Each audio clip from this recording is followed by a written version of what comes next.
শুনলাম আপনি নাকি চলে যাচ্ছেন।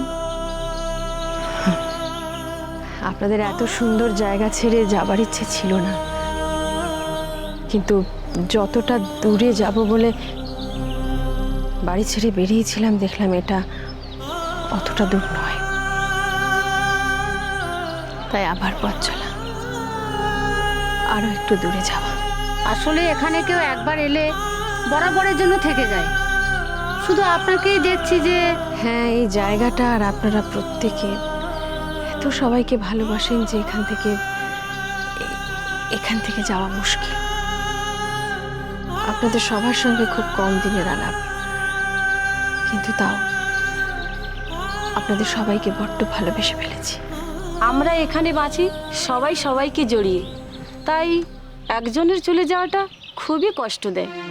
তবু কত ভালো স্মৃতি নিয়ে তো যাচ্ছি, সারাটা জীবন আপনারা সবাই আমার মনে থাকবেন। আপনি কোথায় যাবেন কিছু ঠিক করেছেন? আপাতত হরিদ্বারের দিকে যাব।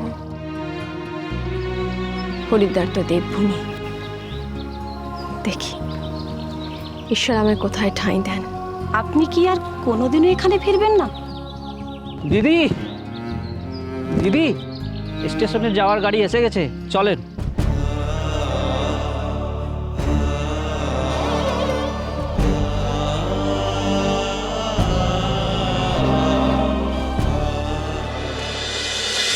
এই না না না, এটা হবে না ধ্রুব, দিস ইজ নট ফেয়ার। তুমি তো এটা ঠিক করছো না, আমার ভালো লাগছে না। হ্যাঁ, বাট কি জানো, everything is fair in love and war. Dhruv, I think আমরা কার্ড খেলছি, okay? Sis, sorry to disturb you guys. তোর একটা ফোন ধর। কে? আরে ফোনটা ধর না। কি?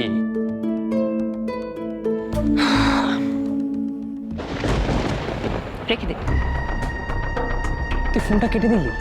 আরে বললো তো জরুরি কথা আছে, তুই না। আমি তো জানি না কি বলবে, বাট ব্রো, আমি কারোর জন্য ওয়েট করি না। বাট আমি যে ওয়েট করে আছি ডার্লিং, এবার তোমার টান।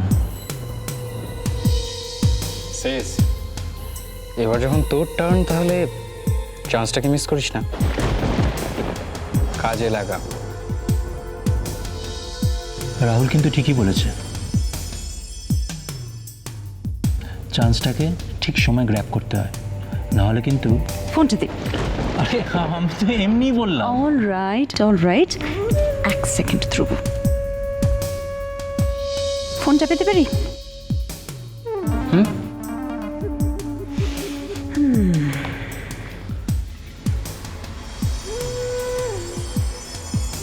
হ্যালো, হ্যাঁ ফোন করছিলেন? হ্যাঁ, আমি অ্যাকচুয়ালি সামনে ছিলাম না তো, ওর জন্য।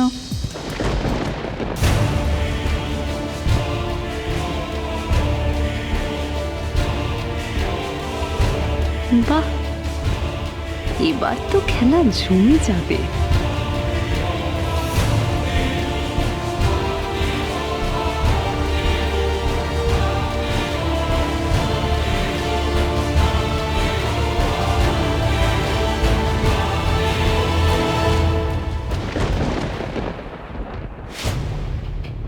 কিরে, তোকে এত খুশি খুশি মনে হচ্ছে, কি ব্যাপার? কার ফোন ছিল? Thanks bro, thanks. And thanks to you too Dhruv. জানো, ঠিকই বলেছ, সুযোগ পেলে সেটাকে কখনোই হাতছাড়া করতে হয় না। আরে আমি কিন্তু কার্ডের কথা বলেছিলাম। হ্যাঁ, আমিও তো কার্ডের কথাই বলছি। ইনফ্যাক্ট আমার হাতে এখন দুটো ট্রাম্প কার্ড, একটা কোনোভাবে মিস করলেও আর একটা আমি মিস করবো না।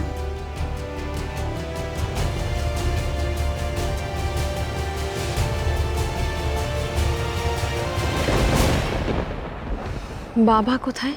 বাবার সঙ্গে দেখা হয়নি আপনার? না, আমি সকালবেলা প্রার্থনা করতে গিয়েছিলাম, তারপর উনি ব্যস্ত বুঝি? আসলে উনি কখন ব্যস্ত নন, সব সময়ই ব্যস্ত। ওই দেখুন ওই যে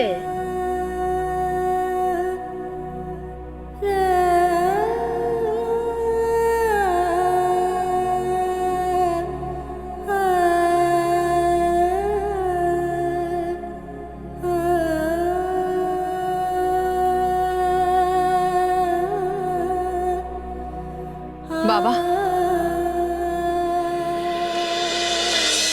নিজে তো পালিয়ে বাঁচলি রে হতচ্ছাড়ি, এদিকে আমার হাতে তো প্রায় হাত করা পড়তে চলেছে। মা কালী গো, একবার তোকে হাতের কাছে পাই হতচ্ছাড়ি, বদমাইশ পাজি মেয়ে। শিখা,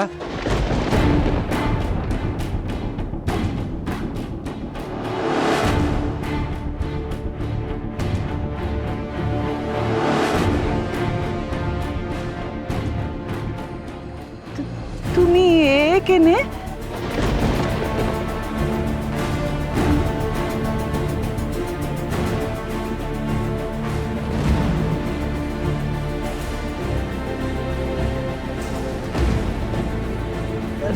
বলা নেই কনে, হঠাৎ তুমি কনক কোথায়?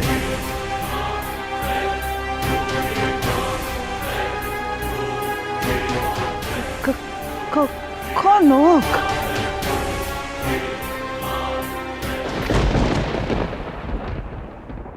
বেশ, আর একবার ভেবে দেখো।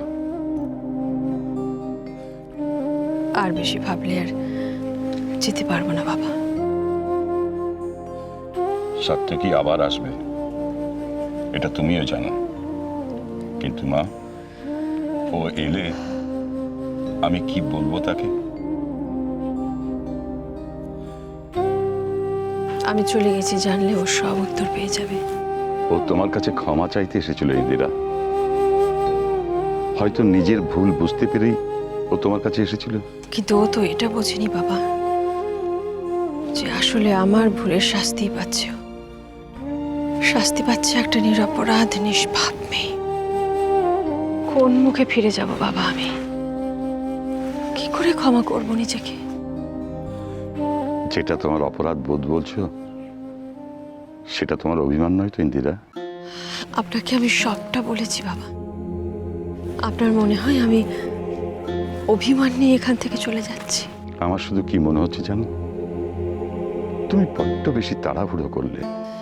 হ্যাঁ, আমি তাড়াহুড়ো করছি বাবা, কারণ আমি আমার সাত্তকীকে চিনি। আমি জানি ও আবার আসবে, আর আবারও আমার সামনে এলে ওকে ঠেলে সরিয়ে দেবার মতন মনের জোর আমি পাবো না। তাই এবারে আমাকে অনুমতি দিন। আশীর্বাদ করি, অকারণে মনের ওপর যে ভার তুমি বহন করে চলেছ, অচিরেই তা থেকে তুমি মুক্ত হও। চলো, তোমাকে এগিয়ে দিয়ে আসি।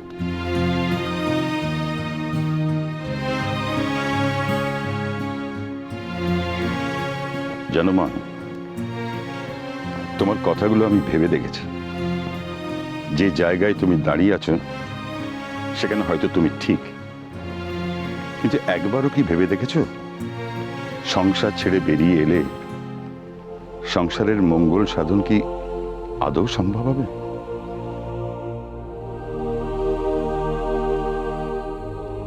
যা কিছু তোমার মনে গ্লানির জন্ম দিচ্ছে, যেটাকে তোমার অপরাধ বলে মনে হচ্ছে, সংসার ধর্মেই কিন্তু সেখান থেকে মুক্তি পাওয়া সম্ভব। কথাটা ভেবে দেখো। আপনি প্রাজ্ঞ বাবা, জ্ঞানী, আপনার সব কথাই সদর্থক। কিন্তু আমি আপনারই আরো একটা কথা মনে প্রাণে বিশ্বাস করি। আমরা কে কোথায় যাব, কোথায় গিয়ে দাঁড়াবো, সবকিছু আগে থাকতে ঠিক করা থাকে।